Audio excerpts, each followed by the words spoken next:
Subscribe करें और bell दबाएं ताकि कोई खबर रह न जाए।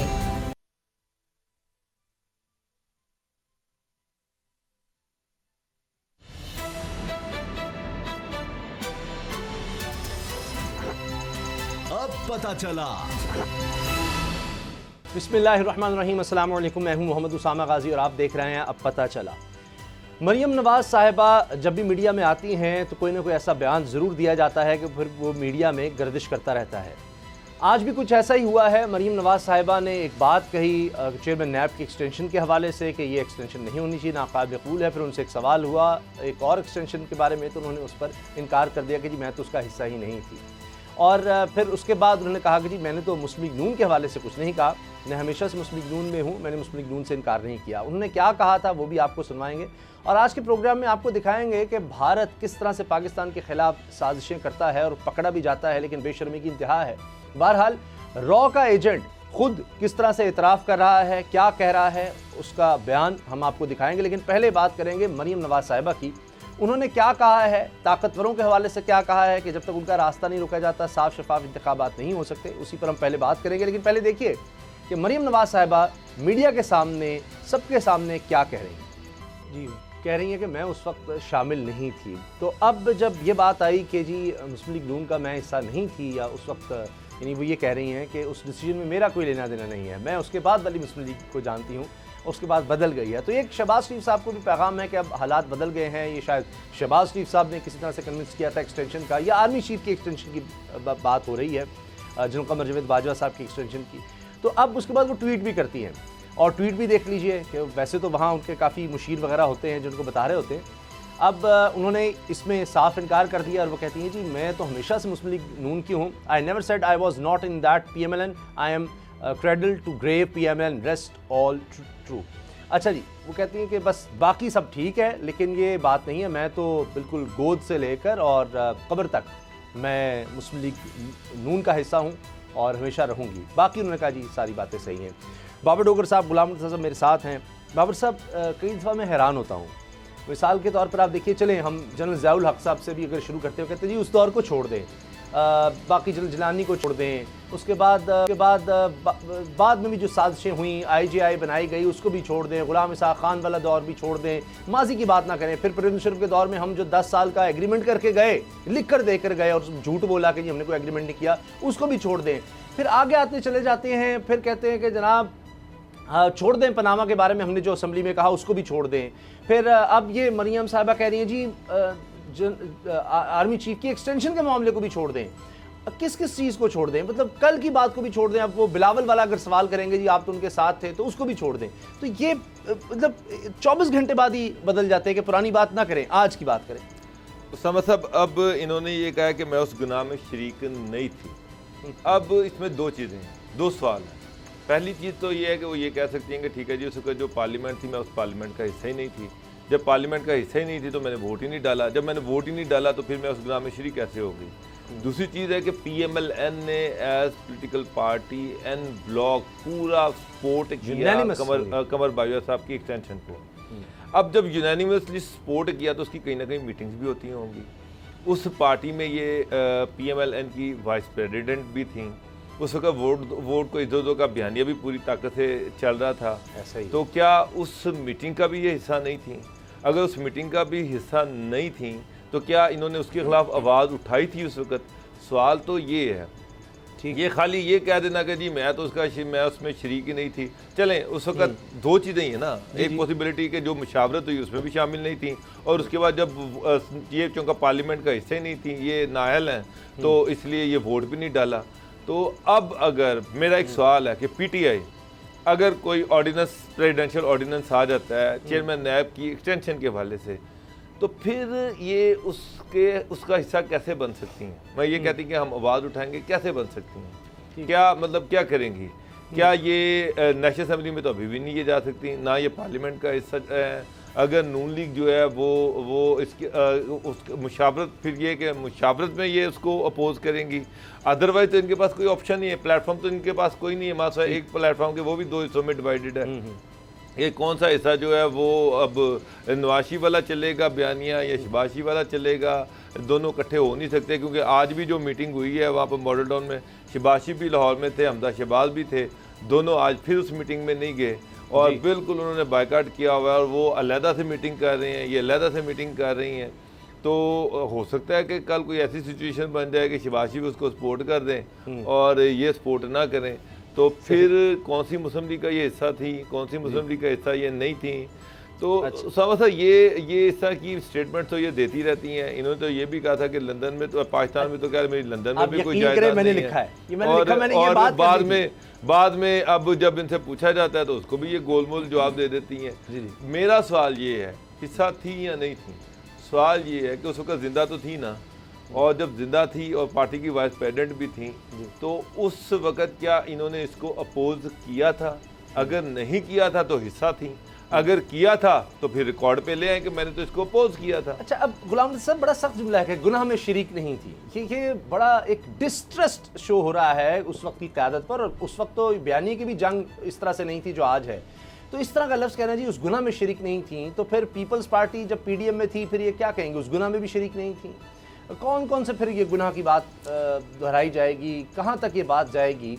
तो क्यों ये माजी में सियासतदान कहते हैं कि उसको भुला दो, बस आज की बात करो और जो भी हमारे पिछले गुनाह हैं उनको भूल जाओ, उसकी बात ना करो। कल कहेंगे जी चेयरमैन नैब के गुनाह में भी हम शरीक नहीं थे, उनको लगाने में भी नहीं थे। तो ये कहाँ जाकर ये किस्सा रुकेगा? क्यों इस तरह की बातें की जाती है? जिस तरह अभी बाबर साहब ने बड़ी अच्छी बात की कि लंदन तो क्या पाकिस्तान में भी कोई जायदाद नहीं, ये लफ्ज़ है और आज भी आप देखिए तो इसका आपके पास कोई जवाब नहीं। लेकिन बस आप जब कुछ भी ना हो और आप कहें कि नहीं जी बस हम तो नजरियाती हो गए। इसमें एक सवाल है ना सर, एक सवाल है कि अगर आप हिस्सा नहीं थी तो फिर आपने क्या अपोज किया था? अगर आप खामोश थी तो इसका मतलब है हिस्सा थी। नहीं, वो मेरा ख्याल है चचा को कह रही है कि उन्होंने सारे गुनाह किए हैं। जी गुलाम साहब, तो फिर उस वक्त क्या बयानिया खत्म हो गया था? सारे मामले को अगर आप गुनाह से तशबीह दे रही हैं तो ये तो मेरे ख्याल में गैर मुनासिब एक बात है। पॉलिटिकल मूव्स होती हैं और पार्लियामेंट्री पॉलिटिक्स वो बड़ी अच्छी तरह से जानती हैं कि पार्लियामेंट्री पॉलिटिक्स एक अलग सिस्टम है और एक अलग जगह है, और वहाँ पे फैसले करना या मिल के यूनानिमसली फैसले करना या कुछ और इंडिविजुअल फैसले करना वो पार्लियामेंट्री पॉलिटिक्स का हिस्सा है। और पार्टियां बाज़-औक़ात किसी न किसी एक बिल पे इकट्ठे होती हैं, कभी दूसरे बिल के ऊपर आपस में इख्तलाफ भी करती हैं। तो जो ये पॉलिटिक्स उस वक्त कर रही थी, ये पब्लिक पॉलिटिक्स कर रही थी, बाहर गैदरिंग्स में जाना, नारे पुरजोश लगाना और लोगों के लहू को गरमाना, ये उस वक्त इस तरह की पॉलिटिक्स कर रही थी। मैं उस दिन की बात करता हूँ जिस दिन ये पार्लियामानी पार्टी की मीटिंग हुई और उसमें एक झड़प हुई थी शाहिद खाकान अब्बासी साहब के दरमियान और ख्वाजा आसिफ के दरमियान। जो पैगाम रसानी थी दोनों तरफ से इन दोनों के दरमियान आ रही थी, और एक पैगाम एक इनकी पार्टी की बड़ी शख्सियत का वो व्हाट्सएप मैसेज आया और उसको एज़ इट इज़ तमाम जो पार्टी के पार्लियामेंट्री पार्टी के लोग थे उन्हें पढ़कर सुना दिया गया, और उसके बाद ये फ़ैसला हुआ कि आप तमाम लोग इसमें वोट करेंगे। उससे पहले भी डेलिब्रेशंस होती रही थी, बातचीत होती रही, मियाँ नवाज शरीफ साहब से भी बात होती रही, मियाँ शहबाज शरीफ साहब से भी बात होती रही, और ये दोनों भाइयों का मुश्तरका फ़ैसला था। और अगर ये किस तरह का ये बयान है, और जब उनके चचा और वालिद जो हैं उन दोनों ने ये मुश्तरका फ़ैसला किया था कि ये एक्सटेंशन जो है वो दी जाएगी जनरल बाजवा साहब को, और उसमें बाकी जमातों की तरह वो भी हिस्सा डालेंगे, फिर ये इस तरह की बात करना या इस मौके पे ये बात कहना तो मेरे ख्याल में बहुत ही गैर मुनासिब अल्फाज इस्तेमाल किए हैं जो कि गुनाह की बात की है। ये पॉलिटिक्स है, हमारा मुल्क है, जनरल बाजवा साहब हमारे अपने सिपा सलार हैं, वो जिस तरह नवाज शरीफ साहब को भी हम सारी दुनिया इधर उधर की बातें करती है जी, हम तो मियाँ नवाज शरीफ साहब को भी कहते हैं कि वो पाकिस्तान के लीडर हैं, और पूरे पाकिस्तान में हम बिल्कुल उनको एक मारूफ लीडर जो है वो हमेशा कहते हैं, और हैं वो हकीकी तौर पे वोट बैंक है उनका, और उनके भाई की अपनी पॉलिटिक्स है। वो जिस तरह की देखें, कोई 5 उंगलियां बराबर नहीं हैं सियासत में, और हर सियासत हर एक नए दिन के साथ नए वल्वले, नए जोश और नए जाविये के साथ पॉलिटिक्स होती है। और इस तरह तो नहीं, ये जमूद का शिकार नहीं, ये तो कोई इंडस्ट्री थोड़ी है कि इसमें खरकार कैंप पे काम कर रहे हैं लोग, और जो उनको कह दिया गया है कि 5 बजे छुट्टी होगी तो 5 बजे वो छुट्टी कर देंगे। ये पॉलिटिक्स है, इसमें डेली डायनामिक्स चेंज होते हैं, डेली इसके फैक्टर्स चेंज होते हैं और डेली नए फैसले करने पड़ते हैं। और ऐसी लीडरशिप जो रोज़ाना की बुनियाद पे फैसले ना कर सकती हो, कहीं रुक जाए, रिजिडिटी उसमें हो, तो वो ऐसे ही जैसे तालाब में पानी खड़ा हुआ बदबूदार हो जाता है। इसी तरह से सियासत भी अगर किसी जमूद का शिकार हो जाए तो सियासतदान भी बदबू का शिकार हो जाते हैं। मुर्तज़ा साहब, ये आपने बिल्कुल सही बात की।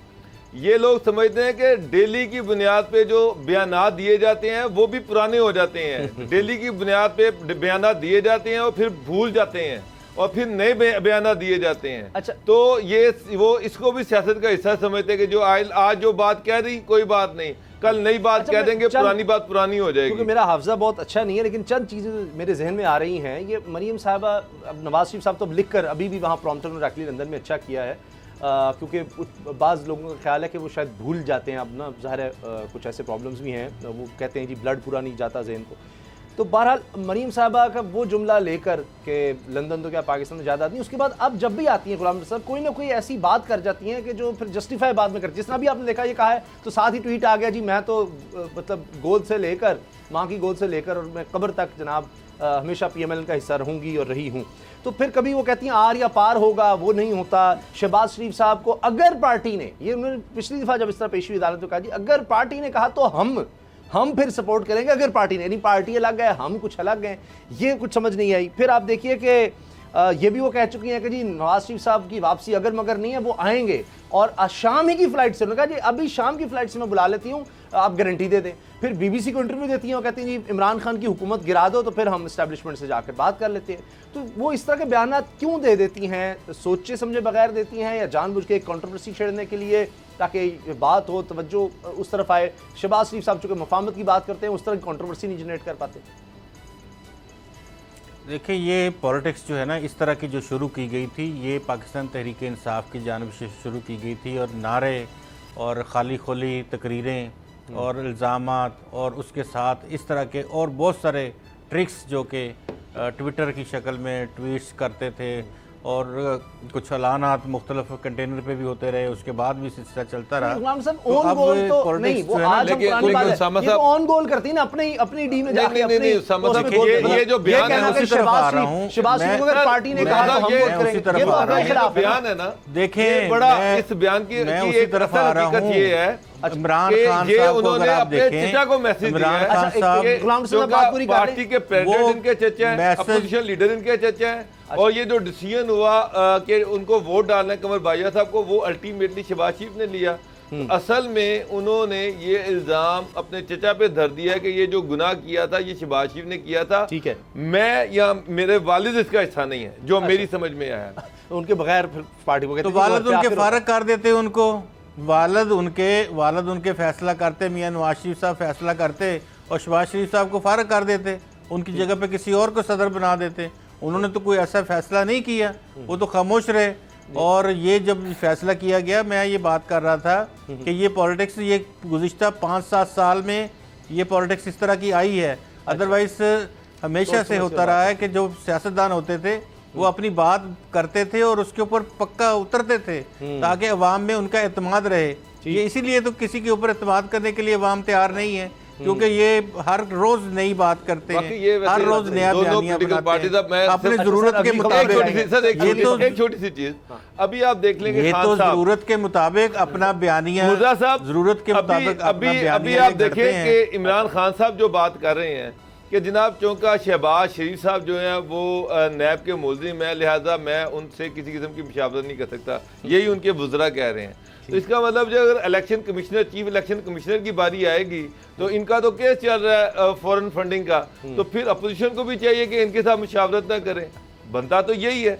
नहीं, इससे पहले एक और इनके बड़े काबिल और अरिस्टोटल किस्म के वजीर हैं वज़ीर इत्तलात व नशरियात, उन्होंने कहा था कि बात सिर्फ शहबाज शरीफ से हो सकती है, नवाज शरीफ और मरियम जो हैं वो भगौड़े, उनसे बात नहीं हो सकती। ठीक, ये आप याद रखें इस बात को, उन्होंने ये जुमला कहा था पार्लियामेंट, और आज ये कह रहे हैं कि उनसे भी बात नहीं हो सकती। मेरा मतलब फिर उसी क्राइटेरिया पे अपोजिशन को प्राइम मिनिस्टर से भी नहीं बात करनी चाहिए। किस तरह से पाकिस्तान के खिलाफ साजिशें करता है, खुद उसी के चैनल ने भांडा फोड़ दिया है। जिस तरह की बातें नून लीग के लोग कर रहे हैं, इस तरह की सब। अगली खबर पर अब हम जा रहे हैं, तो उसमें हम आपको दिखा देते हैं कि जी डैनियल ये जासूस किस तरह से खुद बता रहा है कि भारत पाकिस्तान में किस तरह धमाके करवाता है, किस लिए इसको भेजा गया था, ज़रा सुनिए। अच्छा, अब इसने एक और जासूस राजू से मुतलबी बताया और कहा कि वो पाकिस्तान में कैद है। अब गुलाम मुर्तज़ा साहब, ये प्रो पंजाब टीवी, पता नहीं अब इसके साथ क्या होगा, क्योंकि इस टीवी ने भी और रिपोर्टर ने और इस शख्स ने ये सारा कुछ बता दिया है, और वो तंग आया हुआ है कि जो उससे जो वादे किए गए पूरे नहीं किए, और वो बता रहा है कि इतने लाख रुपए ने ऑफर किया कि जी पाकिस्तान में जाकर वहाँ बम चलाने का, जी चला देंगे, और फिर ये बता रहा है कि सारा कुछ किया। दूसरे शख्स का भी बता रहा है। ये क्या चार्जशीट नहीं है भारत के खिलाफ? और किस किस्म के सबूत चाहिए दुनिया को कि भारत खित्ते में दहशतगर्दी फैलाता है? भारत आज का नहीं, जब से पाकिस्तान बना है, भारत उस दिन से पाकिस्तान का जानी दुश्मन है, और उस दिन से पाकिस्तान को तोड़ने और पाकिस्तान को गैर मुस्तहकम करने के लिए साजिशें रोज़ बरोज़ बुन रहा है। और वहाँ जो रिसर्च एंड एनालिसिस विंग है, वो उस वक्त से पाकिस्तान में जासूस जो है वो भेज रहा है। आप आज से 30-40 साल पहले की बातें भी देख लें, उस वक्त अगर टेंशन इस हद तक नहीं थी, तब भी आपको रोज़ाना दूसरे तीसरे हफ्ते कोई ना कोई ख़बर अखबार में पढ़ने को मिलती थी कि लाहौर से जो इंडियन जासूस है, भारतीय जासूस, वो गिरफ़्तार हो गया। कभी मिलती थी कि फैसलाबाद से भारतीय जासूस गिरफ़्तार हो गया, कभी किसी गांव से, कभी किसी फ़कीर की हालत में, कभी कहीं किसी कारोबारी की हालत में, कभी किसी इमाम पेश इमाम की जो मस्जिद के होते हैं इमाम, उनकी उसमें कभी वो गिरफ़्तार होते रहे। तो ये उस वक्त से इस तरह के इल्ज़ामात, इस तरह के जो सरगर्मियाँ हैं उसमें मुलव्वस है। और ये जो बयान है वाज़े तौर पे, इससे पहले कुलभूषण यादव जो है उसकी अगर बात कर लेते हैं, तो वो हाज़र सर्विस कमांडर नेवी का, और यहाँ पाकिस्तान में उसने हर चीज़ एक्सेप्ट की, उसको हर तरह की सहूलत पाकिस्तान ने दी, और पाकिस्तान ने उसकी जो लीगल एड थी वो भी उसको फराहम की, और उसने इस तमाम चीज़ों का इतराफ़ किया।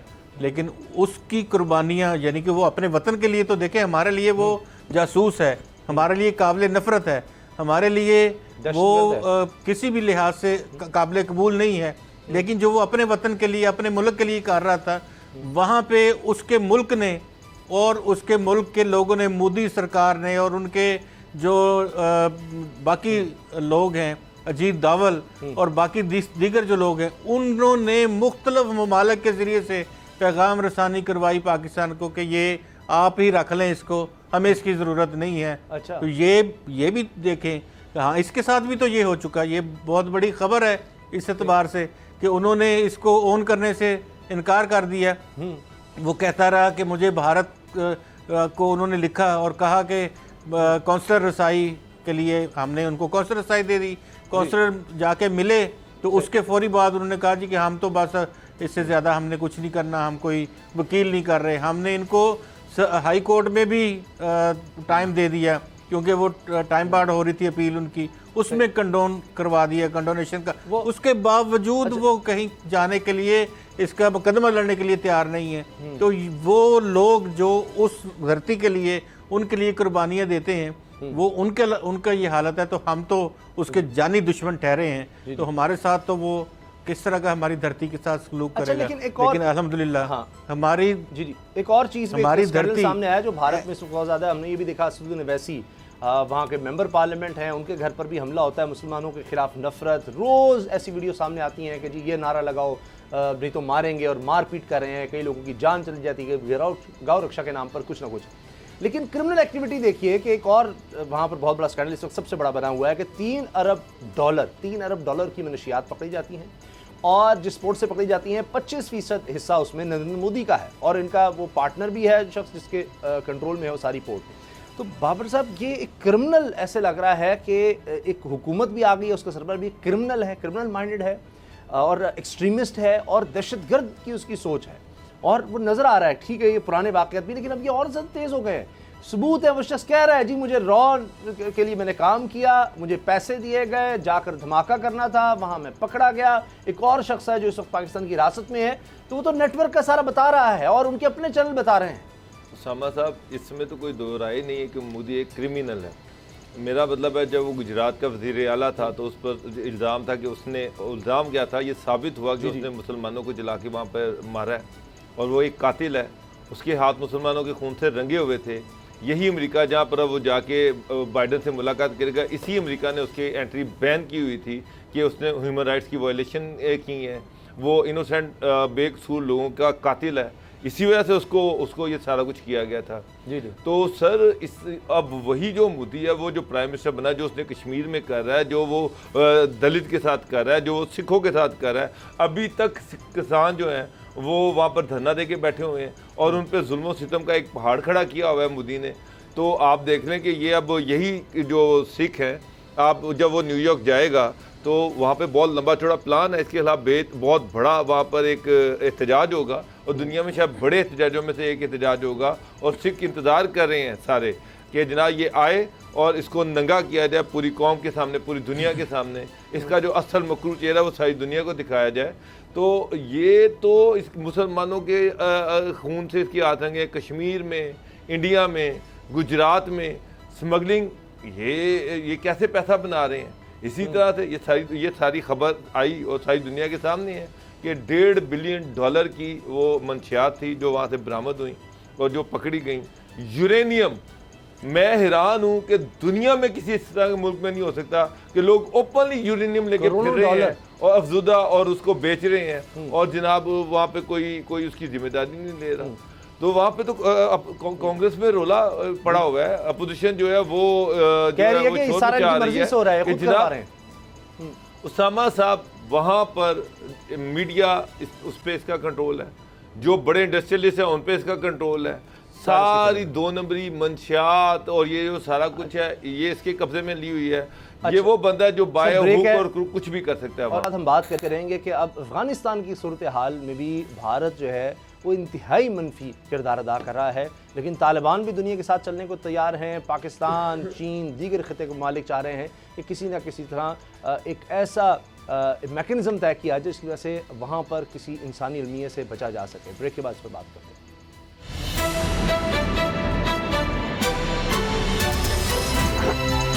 अब पता चला।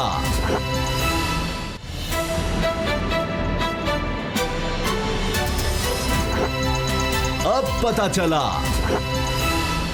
अक़वाम मुत्तहिदा की सतह पर भी हम देख रहे हैं अफगानिस्तान के हवाले से बात हो रही है। बहुत से ममालिक जिनमें कतर नज़र आ रहा है, तुर्की नज़र आ रहा है, चीन है, पाकिस्तान है, दीगर खिते के ममालिक हैं, उनकी तरफ से ऐसी स्टेटमेंट सामने आ रही हैं कि एक वर्केबल रिलेशनशिप पूरी दुनिया बनाना होगा अफगान तालिबान के साथ। और तालिबान भी इस तरह से लग रहा है दुनिया के साथ चलने को तैयार हैं। जितनी डिमांड्स आती हैं, मिसाल के तौर पर पहले दिन से और मुसलसल बार बार वे कह रहे हैं कि हम अपनी सरजमीन, अफगानिस्तान की सरजमीन किसी के खिलाफ इस्तेमाल नहीं होने देंगे, दहशतगर्दी के खिलाफ इस्तेमाल नहीं होने देंगे। अभी आप देखिएगा अब तो प्राइम टारगेट दहशतगर्दों का ऐसे लग रहा है कि अफगान तालिबान बन गए हैं। दाइश जिम्मेदारी कबूल कर रही है, जलालाबाद में भी धमाके हुए हैं और अब अफगान तालिबान की तरफ से कहा जा रहा है दाइश के खिलाफ वो ऑपरेशन कर रहे हैं। जहाँ तक ख़वातीन की तालीम की बात है, कहना जी बच्चियों के हमने स्कूल खोल दिए हैं और बाकी हायर एजुकेशन के लिए हम अलग यूनिवर्सिटियाँ रखेंगे, उसके लिए हमें कुछ टाइम चाहिए। तो वो हर बात में ये नहीं कह रहे कि किसी सूरत नहीं हो सकता। अपने वादों के हवाले से वो ये ज़रूर कह रहे हैं कुछ वक्त चाहिए, ये करेंगे वो करेंगे, हम कर रहे हैं, कोशिश कर रहे हैं। एक डिमांड ये है कि जी सब कौमियतों को शामिल किया जाए और इसमें पाकिस्तान ने भी कहा जी मुज़ाकरात कर रहे हैं और उसमें ये हुआ कि ताजिक, उज़्बेक और हज़ारा बरादरी, उसके लोगों को भी उन्होंने शामिल करना शुरू कर दिया। अब चीन ये कह रहा है कि ये ज़बरदस्ती धौंस ना किया जाए कि $10 अरब रोक लिया आपने इस गरीब कौम के और अब आप उसकी आर्म ट्विस्टिंग करना चाह रहे हैं कि जनाब इसको अब आप ब्लैकमेलिंग के लिए इस्तेमाल करेंगे।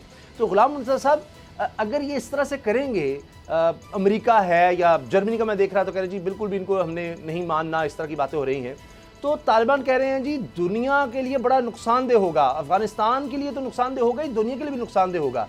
क्या ये इतना ही मुश्किल चीज़ है कि इन लोगों की समझ में नहीं आती कि वहाँ पर अगर 3.5 करोड़ लोग हैं, वहाँ पर अगर गुर्बत होगी, वहाँ पर लोग भूख से मरेंगे, तो वहाँ पर जो कुछ होगा उससे खिता तो मुतासिर होगा ही, लेकिन दुनिया भी उससे बच नहीं सकेगी।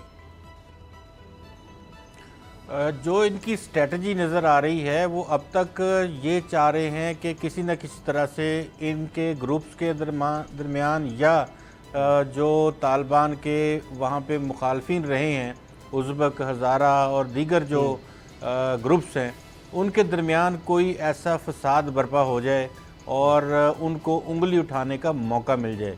लेकिन अभी तक ये ऐसी कोई इतला वहाँ से नहीं आई कि तालिबान के साथ किसी भी डिफरेंस ऑफ ओपिनियन होना कोई बड़ी बात नहीं है। तो ये डिफरेंस ऑफ ओपिनियन बहुत अच्छी सेहतमंद सरगर्मी है, लेकिन ऐसा नहीं है कि एक दूसरे के खिलाफ कोई बंदूकें निकाल ली हों, कोई बंदे मार दिए हों या इस तरह की सूरत हाल वहाँ डेवलप हुई हो।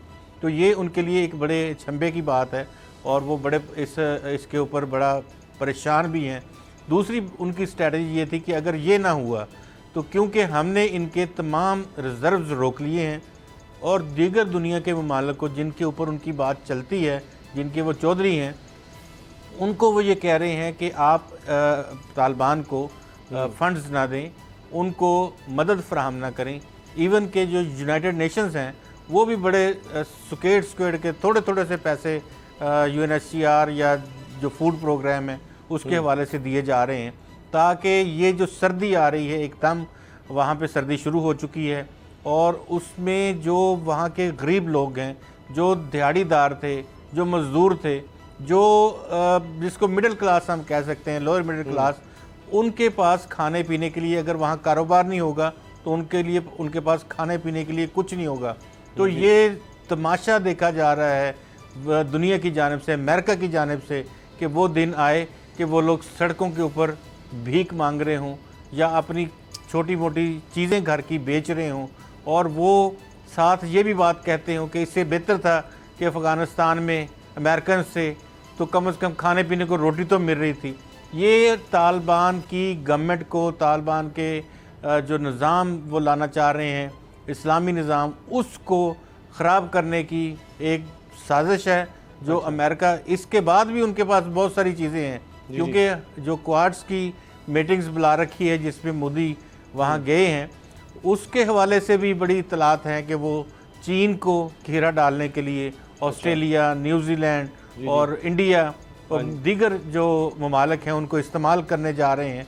तो ये अभी उसका चुतराहट का जो शौक है वो पूरा नहीं हुआ और जिस तरह से तमाम जगहों पे शिकस्त खाई है वो और तमाम जगहों पे नफ़रत के बीज बोए हैं और वो अपनी इकॉनमी को उन्होंने वार इकॉनमी डिक्लेयर करके पैसा कमाया है और वहाँ के जो वसाइल थे उन ममालिक के वो वहाँ से छीने हैं, लूटे हैं और अपने ममालिक को लेके गए हैं। वो आज भी उनकी नज़रें मुख्तलिफ ममालिक पे हैं और वो ये चाहते हैं कि जो सस्टेनेबल सुपर पावर है वो रहें। लेकिन अब कोई भी मुल्क जो है वो इस बात को मानने के लिए तैयार नहीं। तमाम ममालिक, हमारे जो इर्द गिर्द ममालिक हैं, भारत के अलावा तमाम ममालिक इस बात के ऊपर मुत्तफिक हैं कि उन्हें अपना मुस्तकबिल खित्ते में तलाश करना है और हमारा तमाम का तमाम जो मरकज़ है, अब खित्ता आपस में मिलके कोऑर्डिनेशन होगी, उसमें तरक्याती काम भी होंगे, उसमें बाकी सब कुछ होगा। अच्छा, मैं ये देख रहा था कि कुछ लोग बड़ा एतराज़ कर रहे हैं इस पर बाबू डोगर साहब कि जी पाकिस्तान क्यों ये कोशिशें कर रहा है, DJISI क्या क्यों चले गए थे काबुल, ये बात भी होती है। लेकिन जो इमरान खान साहब ने कहा कि जी हम मुज़ाकरात कर रहे हैं कि दीगर लोगों को शामिल किया जाए, शामुल कुरैशी साहब की बात आती है कि जी हकीकत पसंदी का मुजाहरा अफ़गान तालिबान भी करें, और पाकिस्तान जिस तरह कोशिश कर रहा है, सिर्फ अकेला नहीं, चीन भी आप देख रहे हैं, उसकी स्टेटमेंट्स वाज़ेह तौर पर नजर आ रही है कि कोई वर्किंग रिलेशनशिप बनाया जाए, कोई भी मान नहीं रहा उनकी हुकूमत को। इमरान खान साहब ने कहा कि जी हम अकेले कोई जाकर नहीं मान लेंगे, लेकिन ये सब ज़रूर चाह रहे हैं कि वहाँ के लोगों के साथ कोई ऐसा एक काम ज़रूर हो कि उनको खुराक, अद्वियात और उनकी मईशत कुछ तो इस तरह की चले कि लोग भूखे ना मरें। तो अब इसके अलावा पाकिस्तान का रास्ता क्या है? क्या पाकिस्तान अगर अफ़गान तालिबान के लिए ये नहीं करता, या मैं ये नहीं कह रहा कि उनको मान लें या उनकी कोई बड़ी मदद करें, लेकिन एक कम से कम जो क्योस था, आज आप देख रहे हैं कोई खाना जंगी अभी नहीं है, पानशेर में कोई अब कुछ नहीं रहा, वो आखिरी कमांडर भी वहाँ से निकल गया। तो इसके अलावा पाकिस्तान का रास्ता क्या है? अगर ये नहीं करता तो खाना जंगी है, खाना जंगी सबसे ज़्यादा पहले हम मुतासर हुए हैं, अब भी हम मुतासर होंगे। तो पाकिस्तान और क्या करे दुनिया को समझाने के अलावा, रास्ता क्या है? उसामा साहब देखें, अफगानिस्तान की तकरीबन 3.5 करोड़ की आबादी है, पाकिस्तान का हमसाया मुल्क है, वहाँ पर सबसे बड़ा इंसानी, दुनिया का सबसे बड़ा इंसानी अलमिया जो है वो जन्म ले रहा है। लोग वहाँ पर भूख प्यास है, वहाँ पर गुर्बत है और सारी दुनिया जो है वो उससे कट ऑफ है। अब पाकिस्तान मुसलमान है, वो मुसलमान होने के नाते, हमसाए होने के नाते, और सबसे बड़ी बात ये कि हमारा तो शुरू से ये नैरेटिव है, ये बयानी है कि हम अफगानिस्तान में अमन चाहते हैं, क्योंकि अफगानिस्तान में जो अमन है वो पाकिस्तान के अमन से मुंसलिक है। अफगानिस्तान की जो इकनॉमिक प्रोस्पेरिटी है, वहाँ पर जो खुशहाली है वो पाकिस्तान की खुशहाली के साथ मुंसलिक है। ऑफ कोर्स अगर वहाँ पर बदअमनी होगी तो उससे पाकिस्तान भी मुतासिर होगा, उस पर चीन भी मुतासिर होगा। पाकिस्तान तो अफगानिस्तान में अमन के लिए, वहाँ पर खुशहाली के लिए अपना रोल प्ले कर रहा है, ताकि ये जो इंसानी अलमिया वहाँ पर जन्म ले रहा है, वहाँ जो गुर्बत है, वहाँ पर जो सबसे बड़ा इशू जो है वो ये है कि वहाँ पर गुर्बत और अफलास है, और उसके साथ साथ वहाँ पर कैद साली जो है वो फैल रही है। जी जी। वहाँ पर लोगों के पास खुराक नहीं है, अद्वियात नहीं है, वहाँ पर बहुत बुरे हालात जो हैं वो पैदा होने शुरू हो गए हैं। जी जी। अब पाकिस्तान तो अपना रोल प्ले कर रहा है, लेकिन उसामा साहब मेरा सवाल तो ये है कि OIC कहाँ पर है? OIC किस लिए बनी थी? क्या अफगानिस्तान मुसलमान मुल्क नहीं है? क्या वहाँ पर 3.5 करोड़ लोग जो हैं वो मुसलमान नहीं है? 99% पॉपुलेशन जो है वो मुसलमान है। OIC का चार्टर क्या कहता है? OIC ने अभी तक कोई मीटिंग क्यों नहीं की? हम गिला कर रहे हैं जी UNO ने ये नहीं किया, हम ये कह रहे हैं कि जनाब नेटो ये कर रहा है, हम ये कहते हैं अमेरिका ये कर रहा है, हम ये कहते हैं कि जनाब यूरोप जो है वो ये कर रहा है। मतलब सबसे पहली बात तो ये है कि जो हमारे अपने हैं, जो जिसका ये काम था, जो इस तंजीम इसके लिए बनाई गई थी, वो कहाँ पर सोई पड़ी हुई है? OIC ने अपना क्यों नहीं इजलास बुलाया? मैं ये नहीं कहता कि OIC जो थी वो आके वो सारे ममालिक जो हैं वो 56 या 58 ममालिक जो हैं वो आके अफगानिस्तान को मान लें, वो मैं ये नहीं कह रहा। कम अज कम ये ममालिक जो है इन मुसलमानों की उम्मीद की मदद तो कर सकते हैं, वहाँ तो खुराक तो पहुँचा सकते हैं, वहाँ अद्वियात तो पहुँचा सकते हैं। क्या ये इतने इस काबिल भी नहीं है?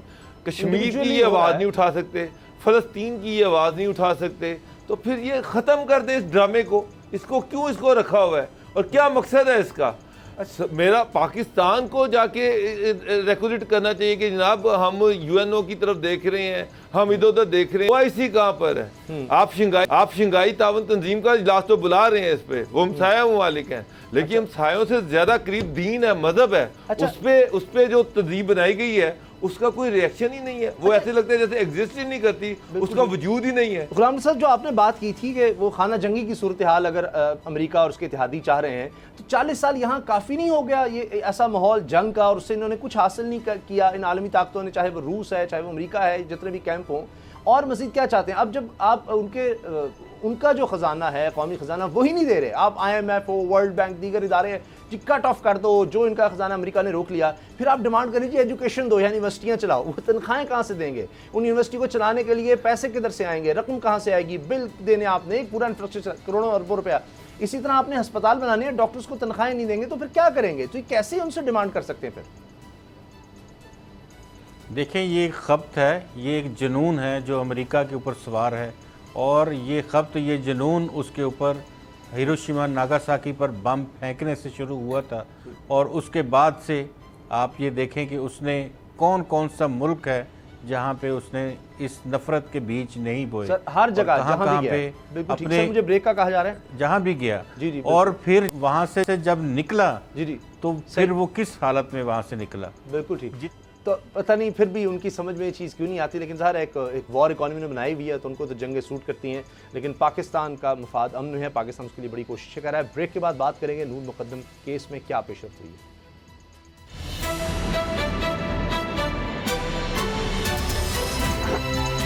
अब पता चला।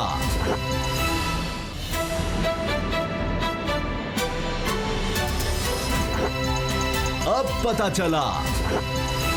नूर मुकद्दम कत्ल केस जिसने पूरे मुल्क को हिला कर रख दिया और हर तरफ से इस केस के हवाले से आवाज़ बुलंद हुई। अब तक भी सिविल सोसाइटी की तरफ से एहतजाज किया जाता है, इस लड़की को याद किया जाता है किस तरह ये बेईमाना कत्ल हुआ, खौफनाक ये वारदात हुई। अब हो ये रहा है कि इसमें जो मुलज़मान हैं, जो मरकज़ी मुलज़िम है उसके वालिदैन ज़ाकिर जाफ़िर और इस्मत आदम जी, इनकी अपील पर फ़ैसला महफूज कर लिया गया है, ज़मानत की इनकी ये अपील है। पहले इन्होंने ज़मानत के लिए जो दरख्वास्त दी थी वो खारिज हुई और नामंजूर हुई, फिर ये इस्लामाबाद हाई कोर्ट में गए हैं अपील में, अब उस पर फैसला महफूज हो गया है। बाबर डोगर साहब, अभी तक ऐसे लग रहा है, जो हमारे खदशात थे, क्योंकि हमने देखा जी ताकतवर हो कुछ नहीं होता, लेकिन अभी तक जिस तरह केस आगे बढ़ रहा है और जो दलाइल नज़र आ रहे हैं उसमें तो लग रहा है कि चाहे अदालत हो, चाहे प्रोसिक्यूशन हो या पुलिस तफ्तीश हो, वो इसमें बिल्कुल सही तरह से आगे बढ़ रहे हैं। अगरचे कहीं कहीं मैंने अभी सारी तफसील जिस तरह से देखी है तो उसमें जज साहब ये पूछ रहे थे जी कि फ़ोन है तो उसका क्यों नहीं डाटा पूरी तरह मिल रहा, चाहे वो ज़ाहिर जाफ़र है जो मरकज़ी मुलज़िम है जिसने कत्ल किया है, या नून मुक़द्दम जो लड़की इसमें कत्ल हुई उसका भी वो कह रहे हैं जी वो पासवर्ड लगा हुआ है वही नहीं उनसे खुल रहा। तो बाकी चीज़ें अंदर नहीं नज़र आ रही, लेकिन बाकी मुतमईन कर सकें अदालत को कि जी किस वक्त ये सारा वाक़या हुआ, और इन्होंने इसके वालिदैन ने पता होने के बावजूद कि उसने भागने की वहाँ से कोई 6:30 बजे के लगभग कोशिश भी की, सीसीटीवी फुटेज में मौजूद है, तो ना चौकीदार ना इनके वालिदैन तक जब इतला पहुँची तो उन्होंने पुलिस से रब्ता नहीं किया, रिहेबिलिटेशन सेंटर से रब्ता किया, जब उनको ये नज़र आ रहा था कि इस तरह की कोई खौफनाक वारदात हो सकती है। उसामा साहब, बहल इस्लामाबाद हाई कोर्ट में ये बिल की अपील है और इस्लामाबाद हाई कोर्ट के सामने सारे फैक्ट्स भी आ चुके हैं और कोर्ट ने ये फैसला करना है उन फैक्ट्स की रोशनी में। लेकिन जो चीज़ें अभी तक सामने आ रही हैं उसमें अदालत ने बहुत सारे सवालात जो हैं वो किए हैं। सब पहली बात तो ये है कि हैरानगी की बात ये है कि इस मॉडर्न दौर में भी पुलिस से अभी तक आईफोन नहीं खुल सका, वो जो स्क्रीन टूटी हुई है उसके मैसेजेस जो हैं वो अभी तक पुलिस रिकवर नहीं कर सकी। ये बहुत बड़ा सवाल है। अब इस दौर में तो हर चीज़ सामने आ जाती है, चाहे मोबाइल फ़ोन ना भी हो, सिम के ज़रिए से सारा डाटा जो है वो बाहर आ जाता है और पुलिस ये कह रही है कि जनाब हम अभी तक डाटा रिकवर नहीं कर सके। ज़ाहिर है कि वो बहुत ज़्यादा इन्फ्लुएंशियल लोग हैं, तो ये चीज़ें जो है जब ये कोर्ट के सामने आई हैं तो उसमें जो इन्वेस्टिगेशन है उसमें जो खामियाँ वो सामने आ रही हैं। लेकिन बहुत सारी चीज़ें जो है वो वैसे भी वो क्लियर हो रही हैं। मसला ये है कि जनाब उस लड़की ने जो वहाँ पर अपनी जान बचाने के लिए छलांग लगाई वो 6:35 पर लगाई नूर मुक़द्दम ने वहाँ पर, ताकि वो अपनी जान बचा सके। उसके बाद मुल्ज़मा जो इस्मत आदम जी जो उसकी वालदा हैं 6:48 पर चौकीदार इफ्तिखार से उसकी बात होती है, यानी कि जब मुल्ज़मा ने वहाँ से जब वो लड़की ने वहाँ से छलांग लगाई अपनी जान बचाने के लिए, उसके कोई 10 मिनट के बाद उसकी वालदा की बात हो रही है चौकीदार से। अगर उस वक़्त पुलिस को बुला लिया जाता, अगर पुलिस की मदद ली जाती तो उसकी जान बच सकती थी। और उसके बाद आप देखें कि उसके बाद मुसलसल जो फ़ोन कॉल हैं, जो डाटा है, उससे ये लग रहा है कि सब लोग वो अपने बेटे को बचाने की कोशिश की जा रही है। किसी को ये परवाह नहीं है कि उसने एक लड़की को यरगमाल बनाया हुआ है, उस लड़की पर तशद्दुद किया जा रहा है। और फिर ये है कि इवन जब उसको मर्डर किया जाता है उसके बाद भी उसकी वालदा की वहाँ पर बात होती है, लेकिन उस वक्त तक भी पुलिस की मदद नहीं ली जाती। तो उसामा साहब, ये तो बड़ा क्लियर एक चीज़ सामने आई है कि उसके वालिदैन की उसको आनत थी, उसकी मदद थी।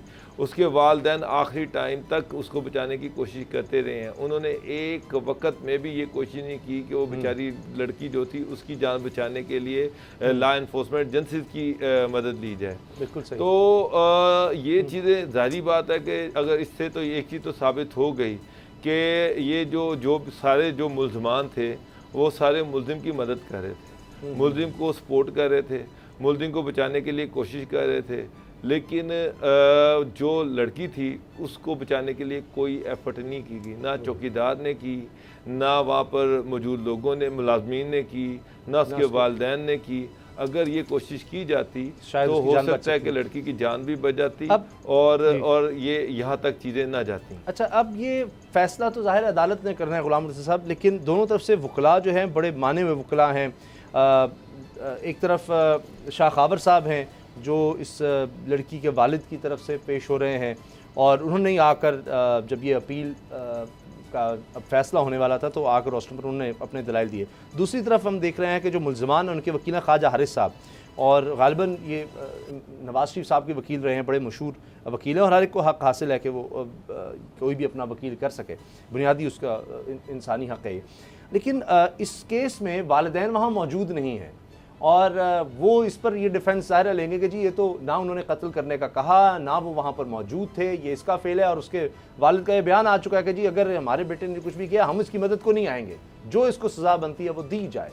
आपको क्या लगता है कि किस हद तक ये कहा जा सकता है जी उसके तो वालिदैन का इसमें कोई लेना देना ही नहीं? दो तीन चीज़ें बड़ी अहमियत की हामिल हैं। एक तो ये है कि नूर मुकद्दम का कत्ल किस वक्त हुआ। जो पुलिस तफ्तीश है और पुलिस चलान है या पुलिस की FIR है, उसके जो तमाम 3 मराहल ही होते हैं कि पहला FIR और उसके बाद तफ्तीश और फिर उसके बाद चालान। तो उसमें ये है कि 7:15 बजे के करीब नूर मुकद्दम को कत्ल किया गया। अब पता उसके बाद क्या एक्टिविटी होती है कि उनके बेटे बताते हैं या उनकी बेटी बताती है अपने वालिद को कि मैंने यहाँ पे ये काम हो गया है, और वो कॉल करते हैं ताहिर ज़हूर साहब को जो कि थेरेपी वर्क्स के मालिक हैं जी। और थेरेपी वर्क्स के ताहिर ज़हूर साहब 7:30 पे उधर पहुँचते हैं। उनके साथ होते हैं अमजद महमूद, दिलीप कुमार, अब्दुल हक, वामिक और समर अब्बास। ये 4 लोग उनके साथ होते हैं, 5 और छठे वो खुद हैं। अब इनकी ज़मानत ले लेते हैं एडिशनल सेशन जज मोहम्मद अतार रब्बानी साहब जी। बात ये है कि सबसे पहले वहाँ पहुँचने वाले हैं और इनसे जो पुलिस रिकॉर्ड है उसके मुताबिक और मुलज़म के वालिद इनको कहते हैं कि लाश को टिकाने लगाना है। बेटे को कहते हैं फ़िक्र की कोई बात नहीं है, ये मसला हल हो जाएगा, डोंट वरी। अच्छा, तो अब ये ऐसी सूरत हाल में क्या इन लोगों को ज़मानत दी जानी चाहिए थी? ये तो अदालत ने, जिस अदालत ने भी फैसला किया है, अदालत का हक है। लेकिन यहाँ तो जो आम लड़ाई है, किसी भी जो 751 या कोई किसी से पिस्टल बरामद हो जाए या किसी से कुछ और छोटा मोटा कोई जुर्म हो तो उसको 6-6 महीने ज़मानत नहीं मिलती। ये लोग एक इस तरह के ब्रूटल मर्डर में ये शरीके मुलज़म थे और ये 149 के तहत एहानते जुर्म में ये मुलव्वस थे और इनको छोड़ दिया गया कि जाएं आप जो मर्जी करें। फिर इन्होंने अपना जख्मी हो गया उसको पकड़ने के चक्कर में जी, जख्मी हो गया। उसका बयान क्या दिया था, मेरी बात सुनिए आप। जी जी जी। इन्होंने बयान ये दिया कि हमारा बंदा रोड एक्सीडेंट में जख्मी हुआ है। झूठ बोला पुलिस से। उसके बाद पता चला कि जनाब उसको तो जख्मी इस बंदे ने किया था। इन्होंने खुद उसके ऊपर पर्चा करवाने की बजाय अभी तक क्यों नहीं उसके ऊपर अपना भी इन्होंने पर्चा उसमें शामिल किया ज़िम्नी में कि हमारे बंदे को भी छुरियाँ लगी हैं और हमारे बंदे को भी जान से मारने की कोशिश की है। ये सब मैनेजमेंट हो रही है और बड़े हाई लेवल पे मैनेजमेंट की जा रही है। आप पता करें ना ज़रा कि ये मुलज़मान जो हैं और उनके वालिदैन अडियाला में कितनी ज़बरदस्त ज़िंदगी गुजार रहे हैं, किस तरह से वहाँ उनकी खातर मज़ारत हो रही है। और वहाँ पे वज़ीर आज़म साहब ने ऐलान किया था कि रियासत मदीना है, मैं खुद एग्जाम्पलरी इस केस को बनाऊँगा। तो भाई एग्जाम्पलरी बनाया तो ये तो ज़मानतें हो गई बंदों की, कल फैसला आने वाला है उनके वालिदैन की ज़मानत का, उसके बाद फिर और फैक्टर्स जो हैं वो शुरू होंगे। तो ये तो बड़ा खौफनाक सूरत है। अभी तो ट्रायल शुरू नहीं हुआ, अभी तो ज़मानतों के ऊपर ही, ज़मानत के ऊपर ज़मानत लग रही है, ज़मानत के ऊपर ज़मानत लग रही है। ट्रायल तो जब होगा तो तब की बात है। तो इस केस में तमाम जो फ्री कैन है, यानी ये मरकजी केस जो है और जो अदारे हैं मुतल्लिका,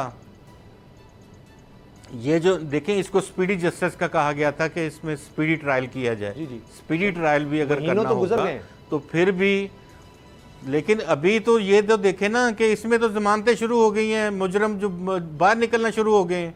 क्या ये तफ्तीश से बाहर थे या इनको क्यों वहाँ पे बाहर छोड़ दिया गया?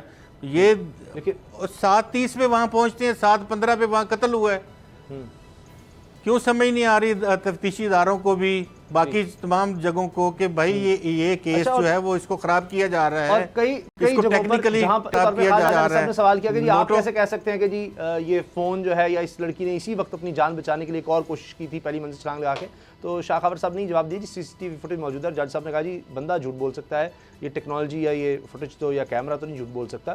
तो इसमें इस तरह का एविडेंस भी मौजूद है। अब देखते हैं कि ये जो मरकज़ी केस है, असल जो नीचे चल रहा है, जिसमें ट्रायल की बात की गुलाम रसूल साहब ने, कि वो किस तरह से आगे बढ़ता है, कितनी तेज़ी से, और उसमें कब फैसला आता है। प्रोग्राम देखने का शुक्रिया, इजाज़त दीजिए, अल्लाह हाफ़िज़।